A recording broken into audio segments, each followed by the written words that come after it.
My wife laughed during our divorce. You really think you are only one?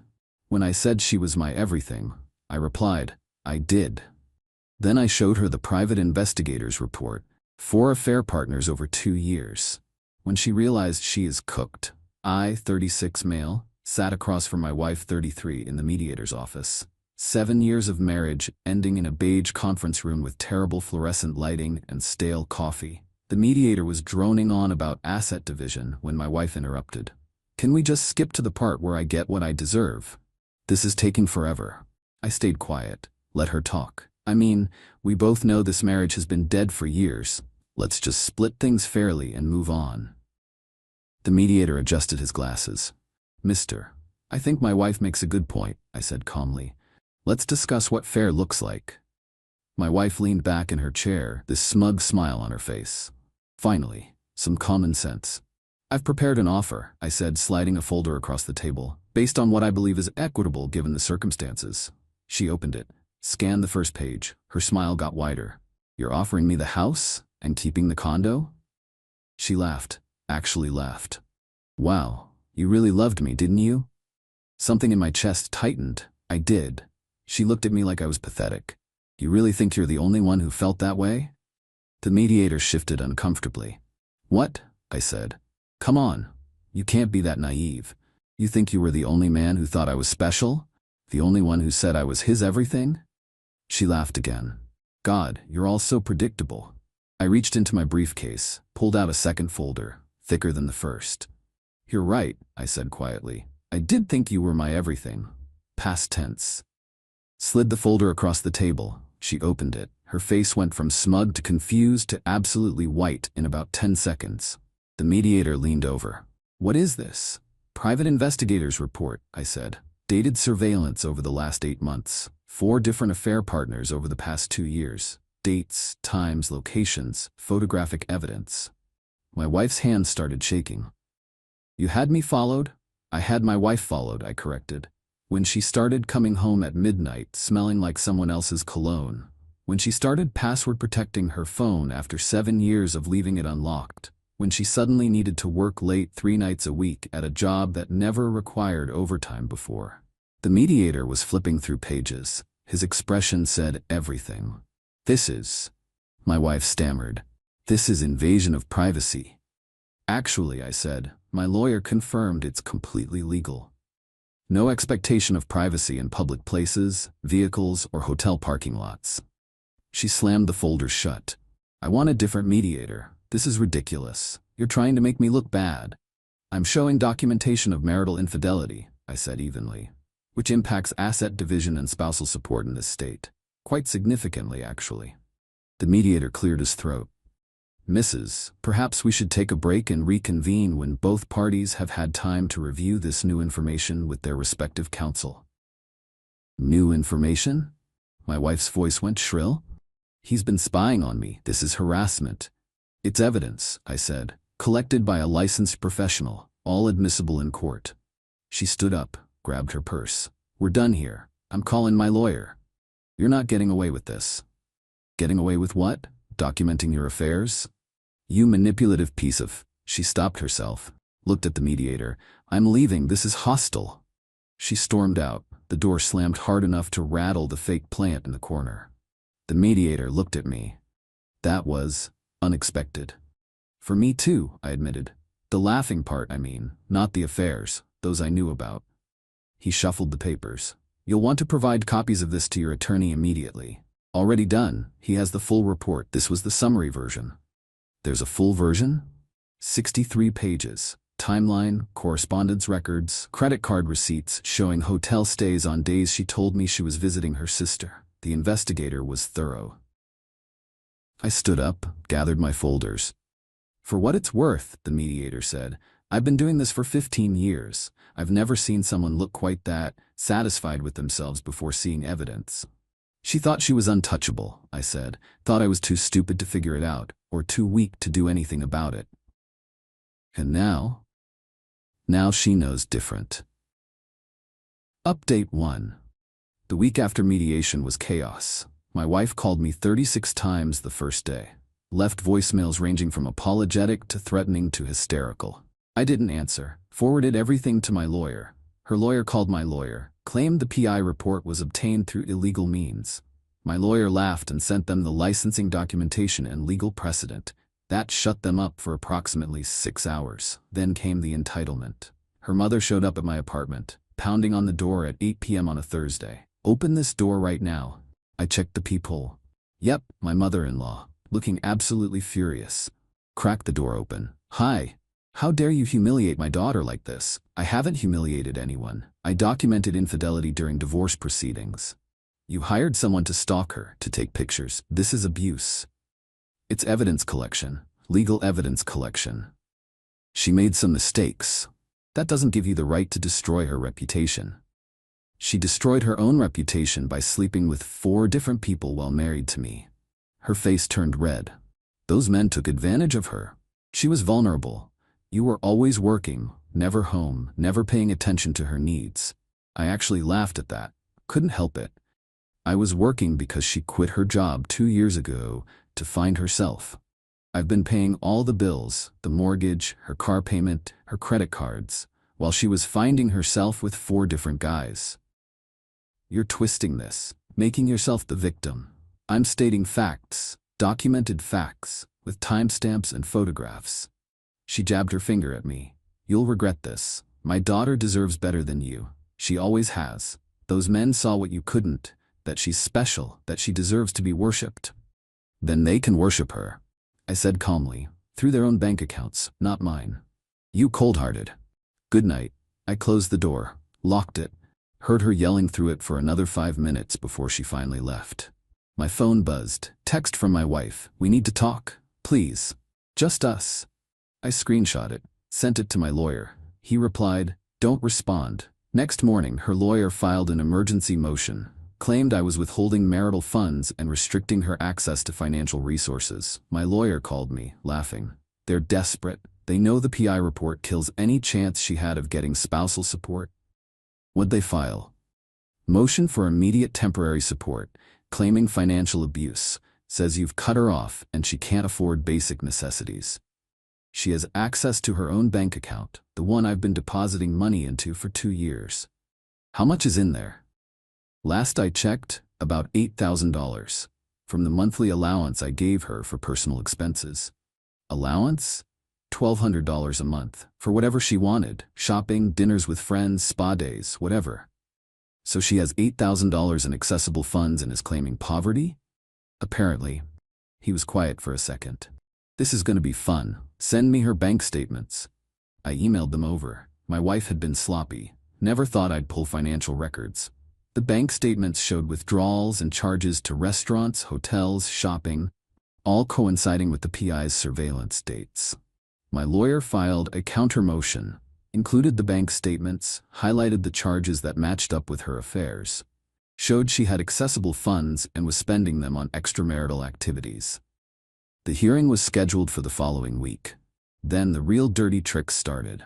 My wife called my parents, told them I'd been abusive throughout our marriage, that she was scared of me, that the PI thing was me stalking her, controlling her, trying to ruin her life because she wanted to leave. My mom called me crying, pleading this isn't true. "None of it's true, Mom.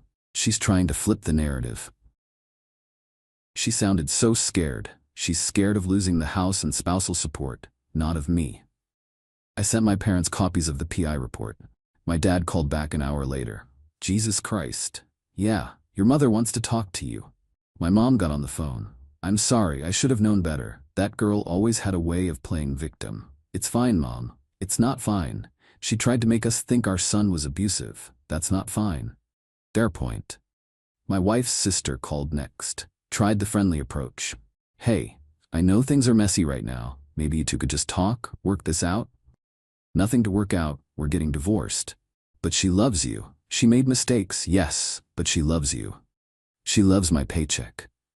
"That's not fair. 4 affairs over 2 years. That's not love. That's not even a mistake. That's a pattern. People have needs. Maybe if you'd been more attentive." I hung up. The hearing came. My wife showed up in this conservative dress, hair pulled back, minimal makeup, playing the wounded wife card hard. Her lawyer stood up. Gave this whole speech about how I'd isolated her, controlled the finances, refused to give her money for basic needs. My lawyer stood up, presented the bank statements, highlighted the $8,000 current balance, highlighted the charges to hotels and restaurants on affair dates. The judge looked at my wife.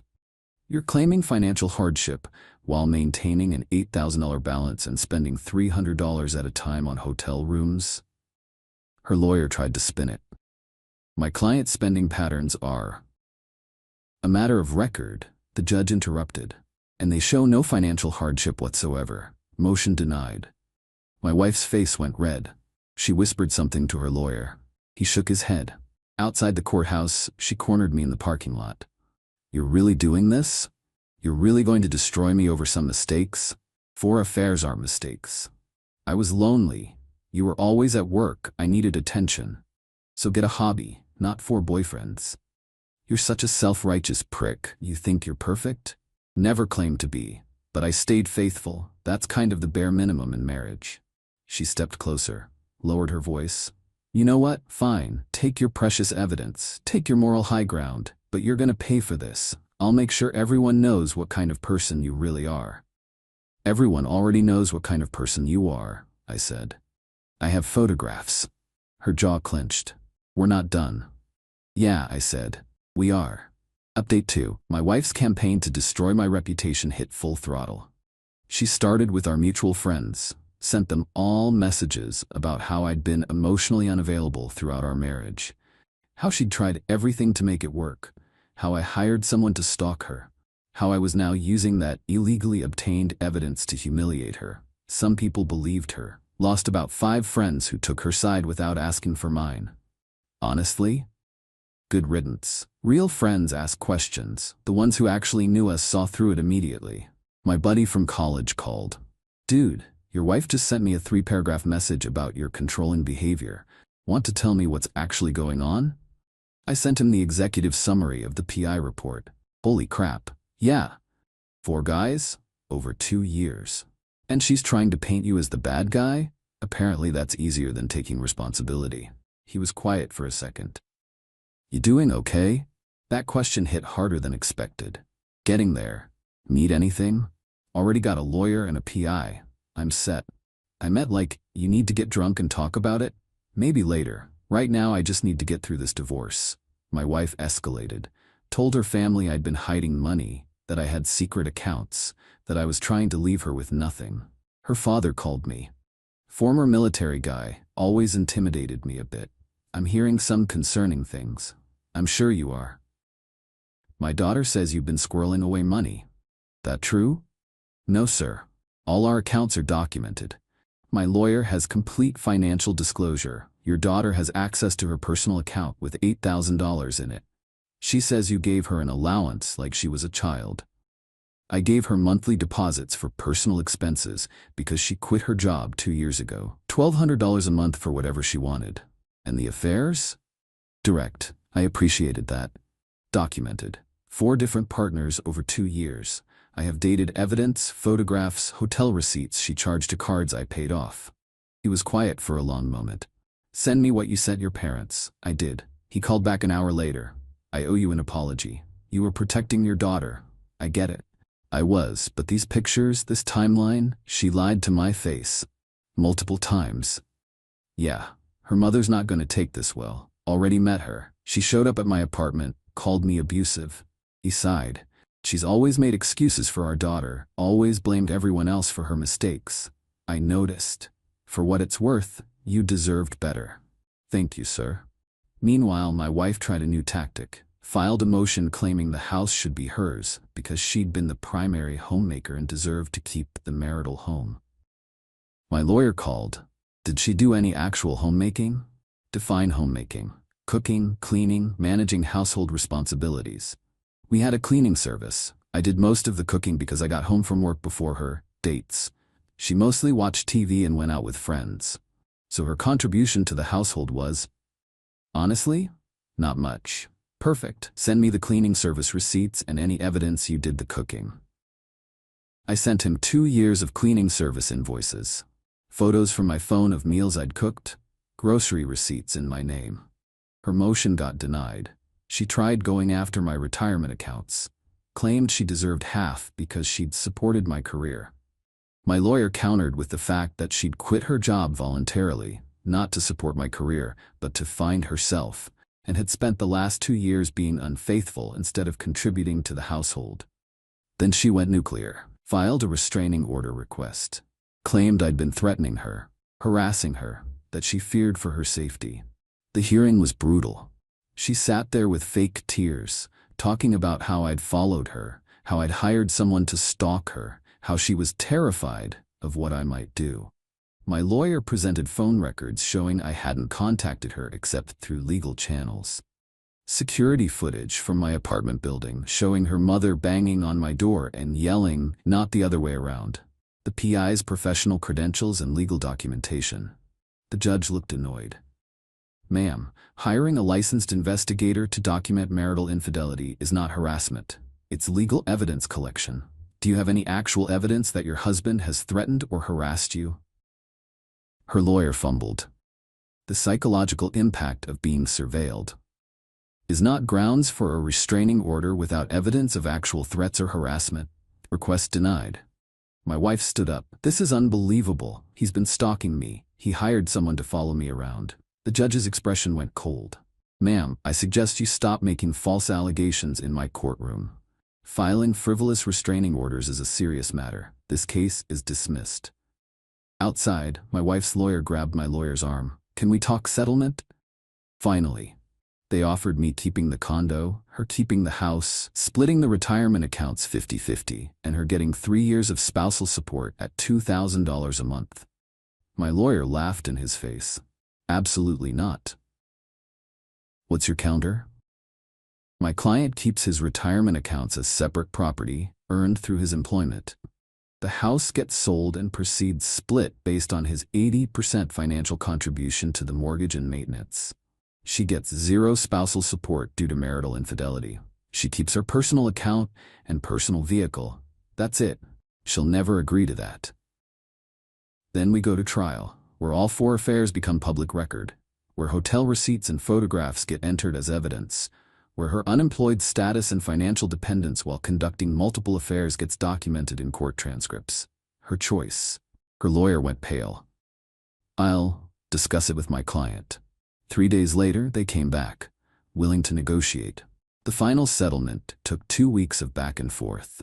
She fought for every penny, tried to claim the pets were hers. We had 2 cats. I had adoption papers and vet bills in my name.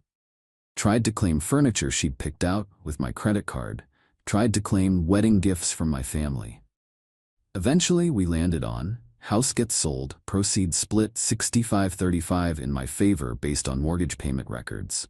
I keep my retirement accounts. She keeps hers, minimal compared to mine. I keep the condo. She keeps her car, that I paid off. She gets $800 a month spousal support for 1 year. My lawyer explained the judge might award some support regardless, so we negotiated down from her request of 3 years at $2,000 a month. I keep the cats. Each keeps personal belongings and accounts. It cost me about $40,000 more than just walking away would have. Between the legal fees, $12,000, the PI, $5,500, and giving her any spousal support at all, $9,600 over the year. Plus, I lost 35% of the house proceeds. But watching her face when she realized she wasn't getting the house, wasn't getting half my retirement, wasn't getting long-term support, worth every penny. The day we signed the final papers, she tried one last manipulation. "You know, this is just because you couldn't handle that I needed more than you could give, right? Those men understood me in ways you never could." I looked at her, really looked at her. This woman I'd loved for 7 years, who I'd supported, provided for, built a life with. "You're absolutely right," I said. She blinked, surprised. "What?" "They understood you. They understood exactly what you are. Someone who uses people, who takes what she wants and justifies it however she needs to. They understood that perfectly. That's not. The difference is they didn't care. Because they weren't married to you. They didn't have anything to lose. They were just having fun with someone else's wife." Her face went red. "But yeah, they understood you better than I did, because I actually thought you had integrity. Turns out I was wrong." I signed the last page, slid it across the table. She grabbed it. "You're going to regret this. When you're alone and miserable, you'll regret letting me go. I'm already happier than I've been in 2 years. You'll never find anyone like me. God, I hope not." Final update. The divorce finalized 6 weeks ago. The house sold fast. Good market, nice neighborhood. My 65% came out to about $112,000 after closing costs and paying off the remaining mortgage. Her 35% was around $60,000. Heard through mutual friends she burned through most of it in 3 months. New apartment, expensive. New wardrobe, unnecessary. And apparently trying to invest in her friend's essential oils business. Yikes. The spousal support runs out in 8 months. She called my lawyer last week asking if I'd consider extending it. He laughed and said no. She's apparently working now. Retail job at a department store. Making about $32,000 a year. Her mother's been supplementing her rent. The 4 affair partners? All ghosts now. Turns out they were interested in the married woman with a stable life, not the divorced woman who needs actual financial and emotional support. One of them, the one she'd been seeing the longest, tried to contact me on social media, wanted to apologize and explain. I blocked him. Don't need his explanations. My wife's sister called a few weeks ago, tried to tell me my ex-wife was really struggling and learning from her mistakes. "That's unfortunate," I said. "Don't you care at all?" "Not particularly. She's your wife." "Ex-wife. Very ex. You used to love her. I used to trust her too. People change. Situations change." She hung up on me. My life now? Quiet. Different. Better in ways I didn't expect. The condo feels like mine for the first time. I repainted, got new furniture. The cats are thriving without the tension. Work's going well. Got a promotion last month, the one I'd been grinding for while my wife was out finding herself. The raise more than covers what I'm paying in spousal support. Started seeing someone new. Nothing serious yet. Met her at a friend's dinner party. She's a tax attorney, divorced 2 years ago, no kids. We've been on 6 dates. She knows about my situation. Didn't run screaming. Last week she asked about my ex-wife. "Are you worried she'll try to cause problems?" "She might," I admitted. "But there's not much she can do. The divorce is final, the settlement is signed." "Do you still have feelings for her?" I thought about that. Really thought about it. I have feelings about what happened, about being lied to for 2 years, about wasting time on someone who didn't value what we had. But feelings for her specifically? No. That person I married doesn't exist anymore. Maybe she never did. She nodded. That's honest. Only way I know how to be. We've been taking things slow, learning each other. Building something on actual honesty instead of assumptions and blind trust.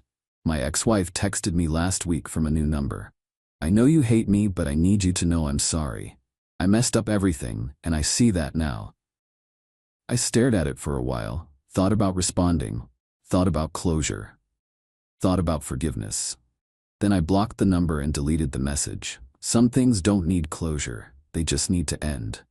The private investigator sent me a final invoice last month, additional charges for court appearances and testimony prep we ended up not needing. Attached was a note. "Glad I could help. You deserved better than what she was doing. Hope you find it." I paid the invoice, sent back a thank you, because he was right. I did deserve better. And now I have the chance to find it. My buddy from college called yesterday. "How you holding up?" "Good. Actually good. Yeah, it's weird. I thought I'd be more messed up about this. 7 years of marriage ending, finding out about the affairs, all of it. But mostly I just feel relieved, like I was carrying around this weight I didn't even realize was there until it was gone." That's healthy, man. Is it? Hell yeah, you found out the truth, dealt with it, and moved on. That's exactly what you're supposed to do. Maybe he's right. The final court documents came in the mail. Official dissolution of marriage, legal proof it's over. I filed them in a folder. Put the folder in a drawer. Closed the drawer. That's where they belong. In the past. Filed away. My ex-wife's mother sent me a Facebook message. I don't know how she found my account since I'd blocked her. "I hope you're proud of yourself. You destroyed my daughter's life. She's struggling to survive while you're living comfortably. You should be ashamed." I screenshot it, sent it to my lawyer, just for the record in case she tries anything else. He replied, Good call, but she won't. She knows she lost. This is just noise. He was probably right. The thing about betrayal, the real lasting damage, isn't the pain. Pain fades. It's the clarity that comes after. I see now what I missed before. The signs I ignored, the excuses I accepted, the boundaries I let slide because I thought love meant being understanding. Love doesn't mean being a doormat. It doesn't mean accepting disrespect. It doesn't mean staying with someone who treats you like a backup plan. 7 years felt like a waste when I first found out. Now I see it as education. Expensive education, sure. But I learned what I won't tolerate, what I deserve, what real partnership should look like. And honestly, I'm grateful for that. The cats are curled up on the couch next to me. My phone shows a text from the tax attorney asking if I want to grab dinner this weekend. My condo is quiet and peaceful. My ex-wife is somewhere dealing with the consequences of her choices. And I'm here, building something better. That's not revenge. That's just life working exactly like it should.